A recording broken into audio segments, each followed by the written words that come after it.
Hello everyone, সকলোকে welcome জানাইছো YouTube channel Happy Home আসামলৈ। আজিৰ এই ভিডিঅ'টিত অহাকালি যি নিযুক্তি বিতৰণ হ'ব বা আমাৰ বিভিন্ন গ্ৰেজুৱেট টিচাৰ আৰু পোষ্ট গ্ৰেজুৱেট টিচাৰৰ প্ৰাৰ্থীসকলক অফিচিয়েলি এপইণ্টমেণ্ট লেটাৰ দিয়া হ'ব। তো এই এপইণ্টমেণ্টৰ সম্পৰ্কত কিছু কথা আলোচনা কৰিব বিচাৰিছোঁ। আশা কৰিছোঁ ভিডিঅ'টো সকলোকে চাব, যিসকলে চেনেলটো নতুন কৰিছে ছাবস্ক্ৰাইব কৰি ল'ব। ইতিমধ্যে এটা দীৰ্ঘ সময় জোৰা প্ৰক্ৰিয়াৰ পিছত ৮,০০০ ফ্ৰেছ এপইণ্টমেণ্ট শিক্ষা বিভাগত অহাকালি দিয়া হ'ব। আৰু ইয়াতে এই অনুষ্ঠানটো ইতিমধ্যে ক'ত হ'ব আপোনালোকে গম পাইছে, খানাপাৰাত হ'ব, ভেটেনাৰী ফিল্ডত। আৰু অহাকালি ৩:৩০ বজাত এই অনুষ্ঠানটো হ'ব। আৰু কিমান পদত নিযুক্তি দিয়া হ'ব বা কি বিভাগত দিয়া হ'ব সেইখিনি আমি আজিৰ এই ভিডিঅ'টোত চাব বিচাৰিম। আশা কৰিছোঁ আপোনালোকে ভিডিঅ'টো সকলোকে চাব।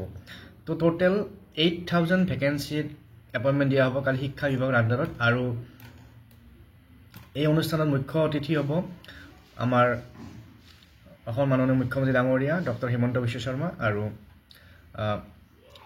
সন্মানীয় অতিথি থাকিব ডক্টৰ ৰণোজ পেগু, শিক্ষামন্ত্ৰী অসম। আৰু ইয়াতে কি পষ্টত এপইণ্টমেণ্ট দিয়া হ'ব অহাকালি: ডাইৰেক্টৰেট অফ হায়াৰ এডুকেশ্যন, উচ্চ শিক্ষা বিভাগৰ আণ্ডাৰত assistant professor 252 vacancy fill up কৰা হ'ব বা 252জন প্ৰাৰ্থীক এপইণ্টমেণ্ট দিয়া হ'ব। আৰু ডিৰেক্টৰ অফ হায়াৰ এডুকেশ্যনৰ আণ্ডাৰত গ্ৰেড 3 পষ্টৰ 62জন প্ৰাৰ্থীক এপইণ্টমেণ্ট দিয়া হ'ব। তাৰপিছত পোষ্ট গ্ৰেজুৱেট টিচাৰ 1275 আৰু গ্ৰেজুৱেট টিচাৰ 6522।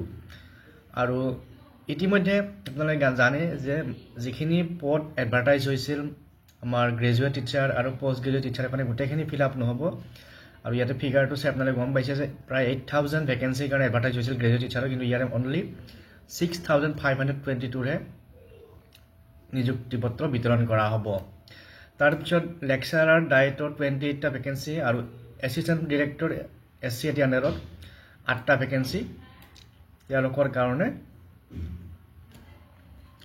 8টা ভেকেঞ্চিৰ বা 8জন প্ৰাৰ্থীক নিযুক্তি পত্ৰ দিয়া হ'ব। গতিকে এইখিনি তথ্য আমাৰ যিসকল প্ৰাৰ্থীয়ে এইবাৰ এপইণ্টমেণ্ট পাইছে বা যিসকলে নিযুক্তি প্ৰক্ৰিয়াত অংশগ্ৰহণ কৰিছিল যদিও কিবা কাৰণত হয়তো তেওঁলোকে নিযুক্তি এইবাৰ পাব নোৱাৰিলে, হয়তো অনাগত ভৱিষ্যতত পাব।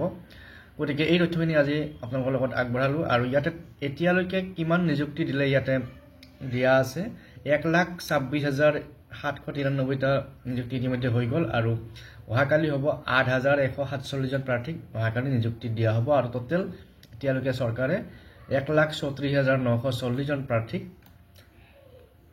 অসমত নিযুক্তি দিছে। গতিকে আজিৰ এই ভিডিঅ'ত এই তথ্যখিনি আগবঢ়ালোঁ। ধন্যবাদ।